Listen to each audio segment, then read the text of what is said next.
আমার এই আস্তাগফিরুল্লাহ 1000 কোটি বছর বাঁচার তৌফিক দান করুন। মব জাস্টিসের নামে বিভিন্ন বিশ্ববিদ্যালয়ে হত্যার ঘটনায় দেশজুড়ে বইছে সমালোচনার ঝড়।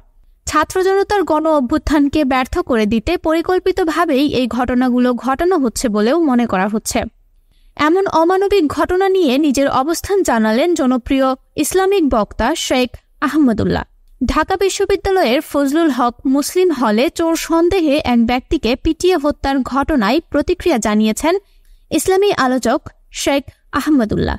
বৃহস্পতিবার পিটিয়ে হত্যার ঘটনায় প্রতিক্রিয়া জানিয়ে সামাজিক যোগাযোগ মাধ্যম ফেসবুকে পোস্ট দিয়েছেন শেখ আহমদুল্লাহ। ফেসবুক পোস্টে তিনি লিখেছেন, চুরি করলেও যেখানে হত্যা করা যায় না সেখানে চোর সন্দেহে পিটিয়ে হত্যা করা হলো মানসিক ভারসাম্যহীন রোগীকে। আমরা দেশের নানা জায়গায় বিচার বহির্ভূত হত্যাকাণ্ডের বিরুদ্ধে কথা বলি। সেই জঘন্য ঘটনা এবার দেশের সর্বোচ্চ বিদ্যাপীঠে কথিত শিক্ষার্থীরা ঘটালো। এটা কোনোভাবেই মেনে নেওয়া যায় না। তিনি আরও লিখেন, এই অরাজকতার সঙ্গে জড়িতদের পরিচয় যেটাই হোক তাদের অতি দ্রুত গ্রেফতার ও দৃষ্টান্তমূলক শাস্তি দেখতে চাই।